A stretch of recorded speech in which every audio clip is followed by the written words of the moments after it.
Baik, Assalamualaikum warahmatullahi wabarakatuh. Semangat pagi dan salam sejahtera bagi kita semua. Sebelumnya terima kasih kepada para penonton yang telah menonton video ini sampai durasi selesai.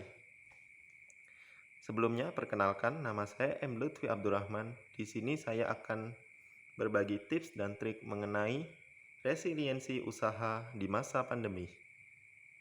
Jadi, ada 3 poin yang akan saya sampaikan, yaitu 3B.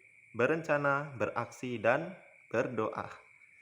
Sebelum itu, saya akan menjelaskan apa itu resiliensi. Resiliensi secara umum berarti adaptasi, di mana kemampuan seseorang untuk menghadapi berbagai tekanan, baik di internal maupun eksternal.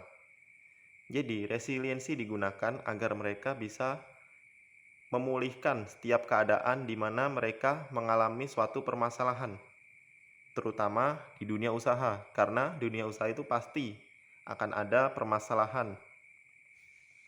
Di masa pandemi seperti ini, usaha memang terdapat beberapa kekurangan ataupun kelebihan.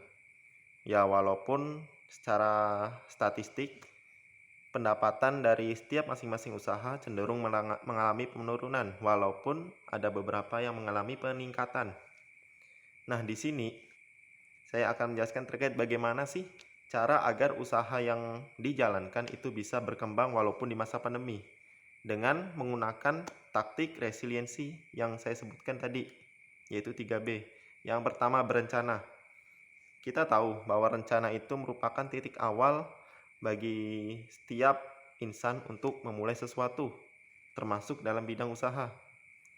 Nah, ketika memasuki masa pandemi, itu kan merupakan suatu kejadian insidental di mana kejadian tersebut membuat para pelaku usaha itu kebingungan apa yang harus dilakukan karena terjadi fluktuasi yang sangat tinggi. Nah, perencanaannya adalah pahami dulu apa itu pandemi, bagaimana cara mengatasinya. Dan di zaman sekarang, karena teknologi semakin berkembang dan pandemi itu mengharuskan bahwa setiap orang itu harus menjaga jarak dan menghindari adanya kerumunan, maka untuk digitalisasi itu bisa diterapkan. Itu salah satu contoh dari rencana tersebut. Dan yang kedua yaitu beraksi. Nah, ini yang paling penting.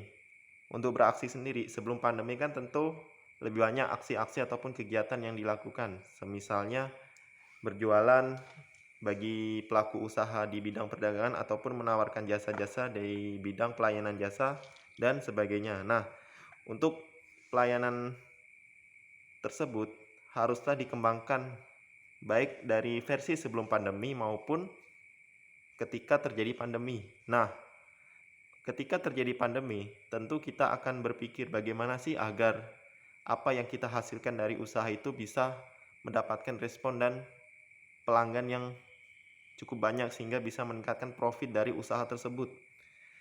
Cara yang pertama adalah tentukan metode yang tepat.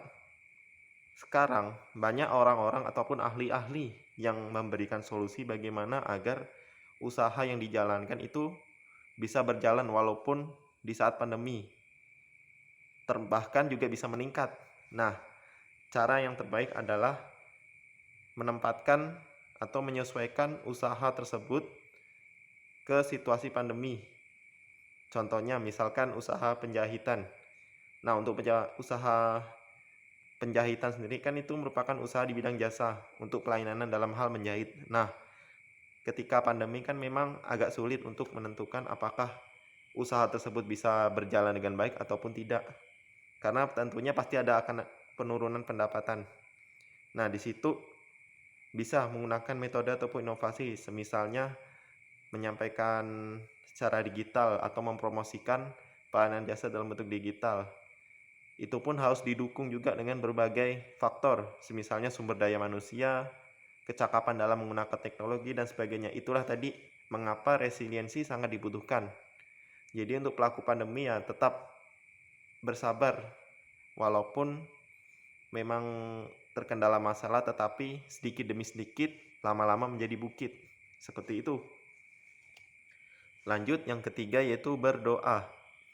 Nah, tentu setiap usaha ataupun rencana yang kita buat pasti tidak akan terlaksana tanpa izin dari Tuhan. Karena kita manusia kan sebagai makhluk yang beribadah kepadanya.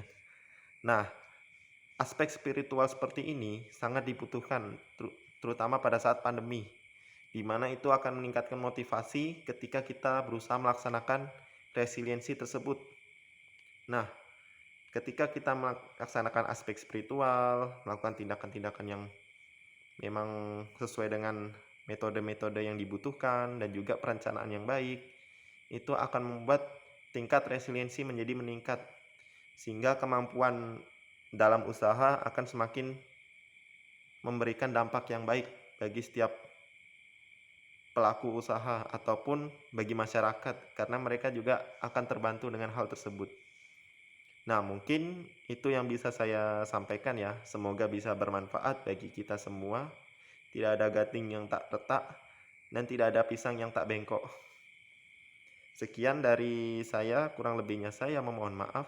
Terima kasih, semangat pagi dan salam sejahtera untuk kita semua. Wassalamualaikum warahmatullahi wabarakatuh.